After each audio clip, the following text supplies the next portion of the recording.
Hi there, everyone. I'm Michelle. I'm Jim. We're from A Tea of Your Own. Welcome to another Motivational Monday. Let's get motivated. Woohoo! Yay! It's a beautiful day in the neighborhood. It truly is. It is. It's a It nice is. day. It's a gorgeous day today. And we have a fantastic guest today. They're always fantastic, aren't they? They are. Yes. This one's even more fantastic. More fantastic. He's fantastic-er. He is. Okay. He is fantastic-er.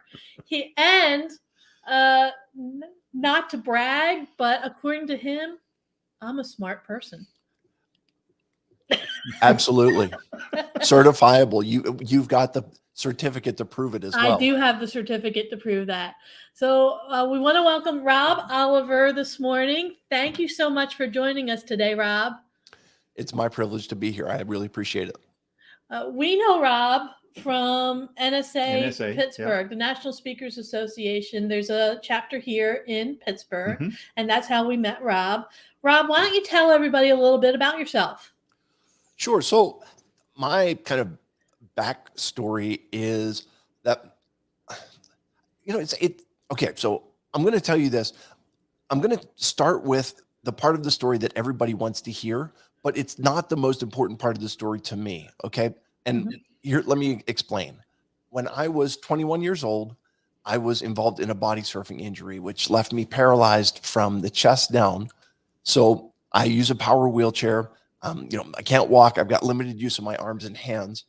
And at that point, I really had to reevaluate my life to figure out, who am I? What does this injury mean for me and about me? And, what is my definition of success, and what am I going to do with my life from this point? And so from there, I went on to, finish my college degree, get married, start to work, have kids, and I think that what I have come to learn is that every experience that we go through is an opportunity to learn. So I have taken the things that I've gone through, I have learned the lessons, and thought, what a great idea to be able to take those lessons and share them with others so that they don't have to become paralyzed in order to learn the wonderful life lessons that I have. Yeah. One of the things that John Maxwell tells us is smart people will learn from their own mistakes, but smarter people will learn from other people's mistakes. And you're giving people that opportunity to learn what works and what doesn't work, at least for you. Yeah, right. Definitely. And so that actually, it kind of has morphed in the process. Okay. So I started off speaking in church when I was like 16, which is before I ever, before my injury. And then afterwards, after the injury, it was like, can you talk about what happened to you?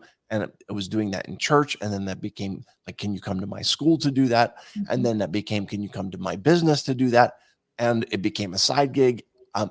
Eventually it grew to, it was doing great. And then COVID hit. I figured, okay, how do I share the message when COVID hits? And that started a podcast. And the podcast is for entrepreneurs, and it really fits in with that quote that you gave from John Maxwell. It's called Learning from Smart People, in which I'm bringing on people who are experts in fields that I am not, so that I can pick their brain and learn from their mistakes and learn from their experience. Yeah. But I will just say that in reflection, I started this podcast and it's been wonderful for my business, but it actually doesn't fit with my target audience. I don't speak to entrepreneurs. That's not who I am all about. I speak to medical professionals about quality healthcare. And so that in turn said, okay, well, you've got to actually start a podcast for them. So now I'm doing 2 podcasts along with speaking. The second podcast is called Perspectives on Healthcare. And we can talk a little bit more about that as we go on, because there's some pretty exciting developments that are coming with that. Yeah, there are. Yeah. There really are. There's some really cool things. We wanted to talk today about stories. Everybody has a story. and I am one of the hardest people to think of stories. I don't know why. For me, I'm just like, I don't have any stories. This one here has tons of stories. I have a million of them. Me, I'm just like, I don't have any stories. But everybody does have a story. Everybody has a story of how they got to where they are. Everybody has a story of what it is that they do. When it comes to speaking, Mhm. when it comes to what we do, what would you say your story is when it comes to speaking? How I got here? Yes. Mine mostly came through starting in education. Mhm. When I decided I wanted to become a college professor. And that grew out of teaching classes when I was in the Army. So weird place for that to show up. But I was assigned to teach classes. We have what's called common task training that you have to do every year. And my superiors figured out that I was pretty good at these things. And I was also pretty good at teaching other people how to do these things. And so every year they started throwing me, starting with, I guess, my second year when I was in, started throwing me in teaching these classes. And I was teaching people that were higher ranked than me, which gave me a lot of confidence, made me realize that. And then when I would have people come up to me after a class and say, I really understand that for the first time. The way you explained it was so different than the way it's been explained in the past that I finally got it. And that's when I figured out that maybe I had a knack for teaching, but along with that came the speaking. And when I started teaching college classes, where it really came to fruition was teaching graduate classes. When we started out, they would give us small classes, and that's because they have no idea who's going to be good in front of a group, who's going to actually, be able to teach the material and do it in a quality way. And then I was tabbed to start teaching the larger classes, and it started with classes of 80. And then it went to the biggest room they had, where I'm teaching classes of 150 students. And when you find yourself standing in front of 150 people having to speak, multiple times per week, you figure out how to do that very well, how to get better at it in a hurry. And that's when I figured out that, hey, maybe I've got some talent in that arena as well. And then that's grown out of our joining the John Maxwell team and getting an opportunity to speak to different groups. Yes. And I find that I'm very comfortable doing that. So, yeah, a lot of people, one of their biggest fears is getting up in front of a group of people and speaking. Rob, you said that you started speaking to groups when you were just 16 years old. How comfortable were you that first time standing up in front of a group? I was scared to death. Okay. And I mean, and it was like children's church, right? It's me standing in front of a bunch of kids who are, 8, 9, 10, 11 years old. And I was nervous. I was stumbling. I was just, it was not a pretty scene. And I remember the first time that I ever got to speak in like adult church, and my buddy and I both got to share in the message on the same evening. And afterwards, if you had looked at us, you would have thought that someone had run over our dog or something. We both realized we were terrible. And, people like church people try and be encouraging and stuff. Yes. And so, we're standing at the back of the church and people are filing out and shaking our hands and stuff. And they're saying things like, wow, that's a really nice tie you have on. Or, did you get a haircut or what happened there? Because there was nothing nice to say about it, but it's very nervous. And Jim, to your point, I think that in a college setting, there are two things that are going on, because your students are doing an evaluation at the end of the semester to say, how did this go? And then there is enrollment in your class the next semester, because students are going to talk and they're going to say, take this professor, don't take that professor. And those things are going to show up. Your ability as a speaker is going to be immediately reflected in those evaluations. And it's going to become readily apparent that you either have the talent or you don't, or that you have a required class that everybody has to take. And when your class only fills up when the other professors who teach the same topic their classes are already filled. Yeah, no, what we found was my sections of 150 filled up first. Yeah. They filled up quickly, And, which is amazing Yeah. when you consider have that many seats. and then it would spill over to And other then it'd people. spill, yep. Yeah. Mhm. Yeah. When it amazed me. Because that's when we were in Tallahassee at that point, Mhm. and he was at Florida State doing that. About the same time that you were doing that, I was at Kaiser College, Right. and I was an associate dean of academic affairs there. I had been teaching while we were at Florida State when I was working on my master's degree, so I had some classes that I had to teach there. When I was at Kaiser College, I would have to fill in for instructors if they were out sick or if they were on vacation or whatever. So I would get up and speak in front of them, in front of students. I didn't get up in front of large groups of people until I guess when I became a corporate trainer. When I went to work for Emeritus Senior Living, I was first a business office director, and then they promoted me to a business office trainer. And I would go out and usually do a lot of training one-on-one with brand new business office directors and teach them all the policies and procedures and systems and stuff. But every now and then, about once a quarter or so, we would have a large group training where we would bring in business office directors from all over, a geographic region, and it'd be a large group training that 5 or 6 of us would do together. And then I'm up there speaking in front of a room full of probably about 100 or so people. And it never occurred to me that I should be afraid of speaking in front of a large group of people. That never occurred to me. I'm one of those people who I can get up and I can speak in front of a group, and it doesn't really, the nerves don't kick in for me.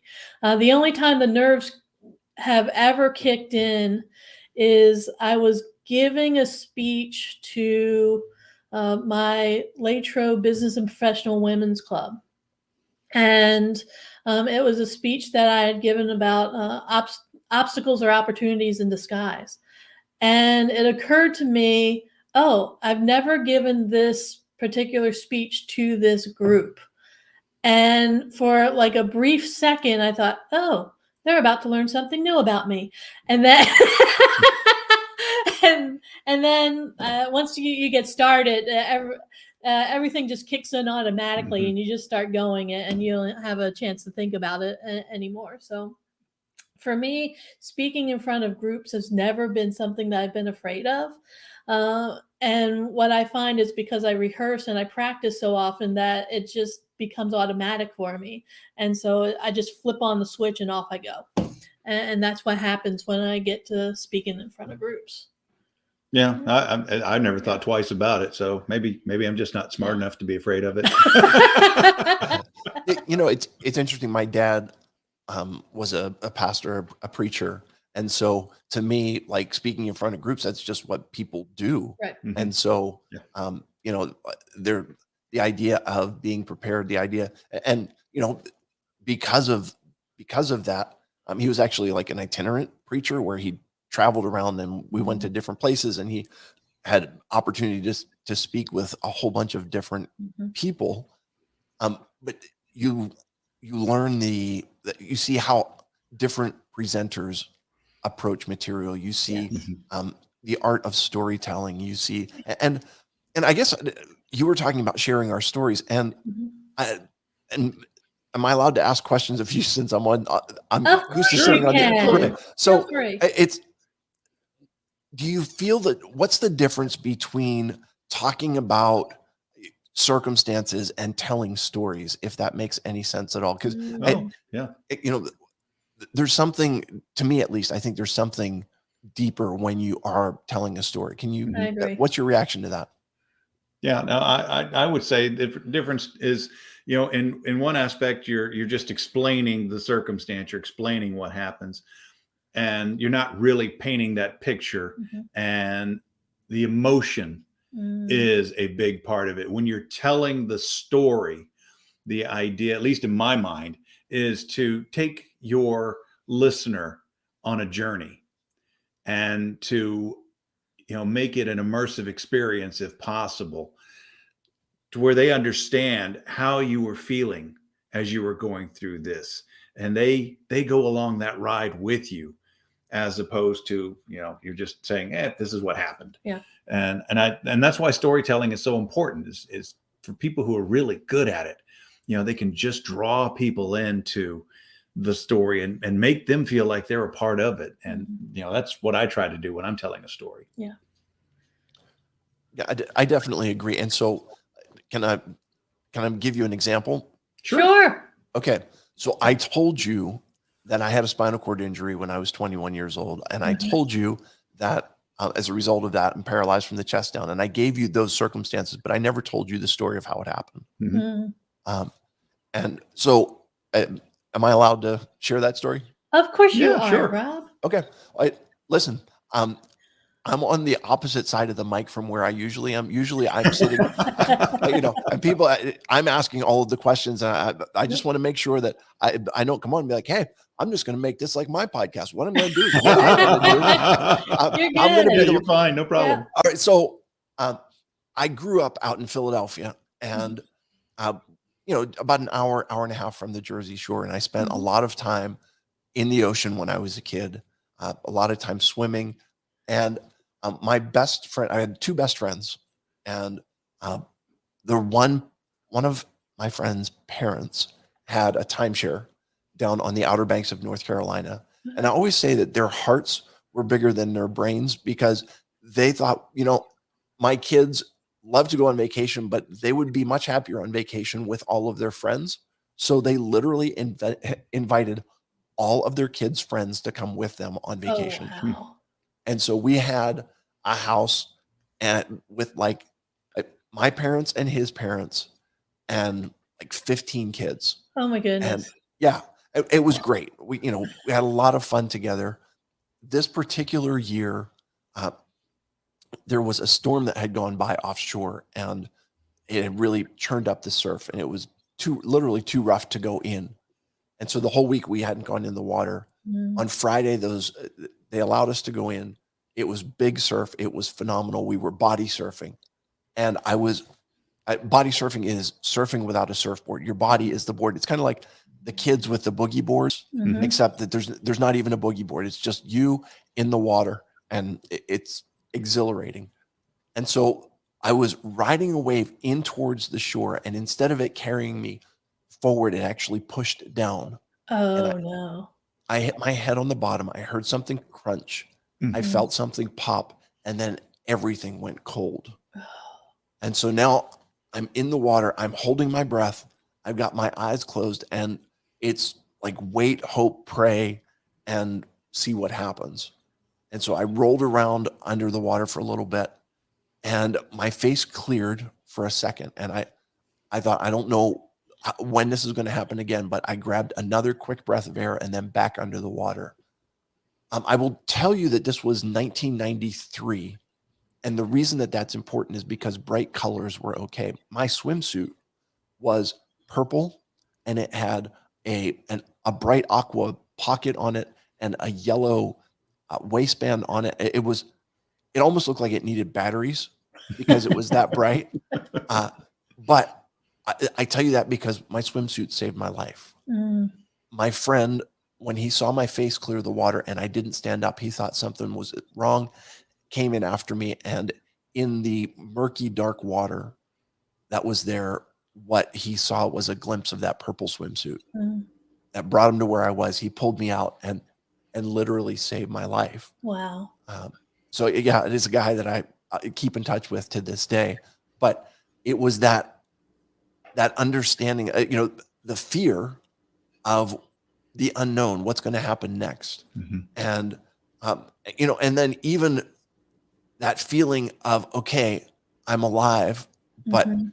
things aren't right and I don't know where things are going from here. Right. And that uncertainty that really needed to be worked out in the next number of months, years, and even still to this day. Right. Wow. Wow. That's a story. That is a story. Yes.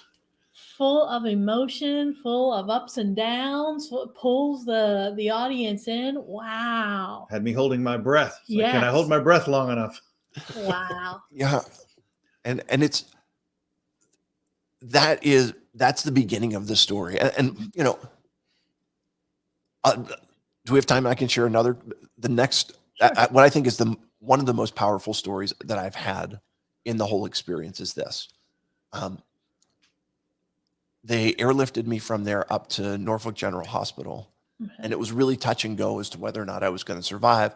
I was on a ventilator. I couldn't talk. It was rough. So Mhm. after a few days, I finally could breathe on my own. And my girlfriend at the time was actually on the beach, Mm. saw what had happened.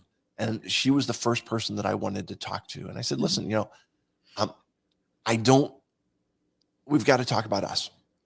I don't Yeah. know what you are feeling right now, but if you're just feeling sorry for me, that's not what I'm looking for in a long-term relationship. And I Mhm. said, listen, I don't know what the future holds, but it looks like it holds a lot of limitations and there's a lot of obstacles and issues that are there. And if that's too much for you to handle, I care enough about you to say, you do what you need to do to take care of you. And Mhm. I will be okay with that.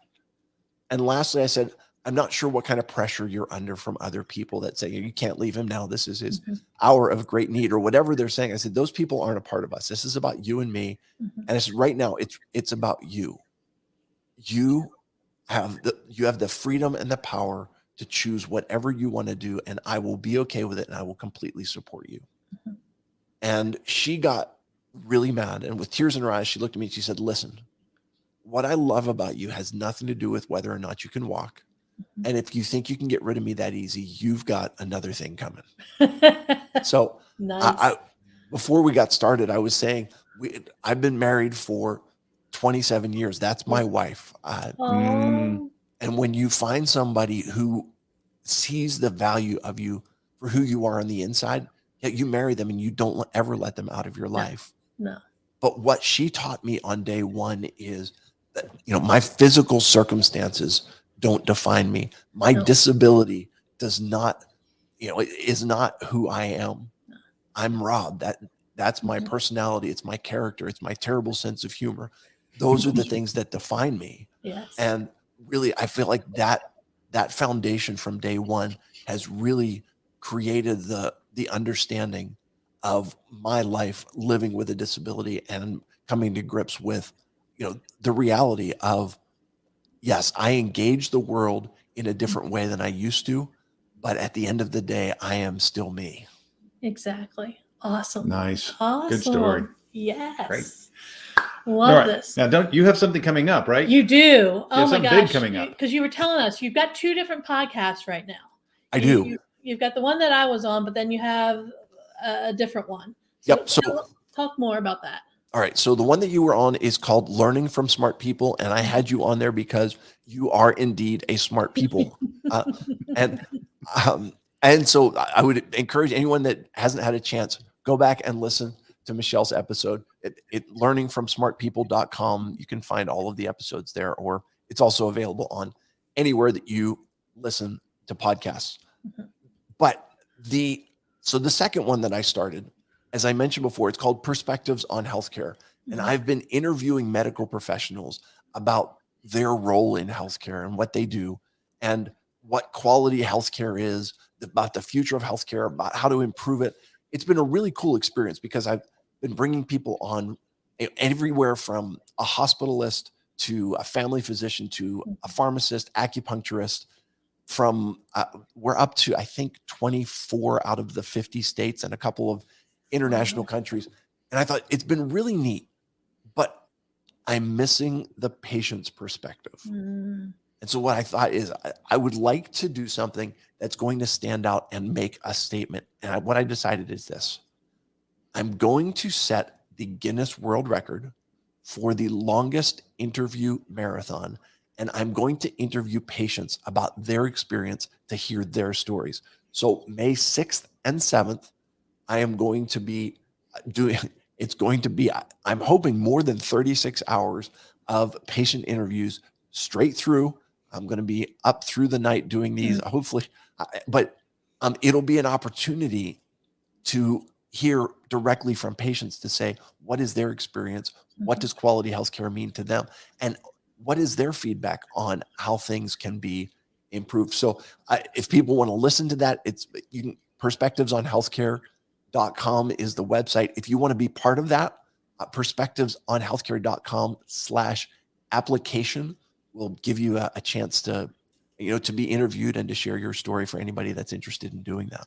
So how many people are you going to need for those interviews, Rob? Well, my goal is 150 people. Wow. To interview. And it's interesting because it's not about how many people I interview. It's about how long the interviews go. But what I would like to do is take those interviews at 150 people. It works out to be about 15 minutes per interview.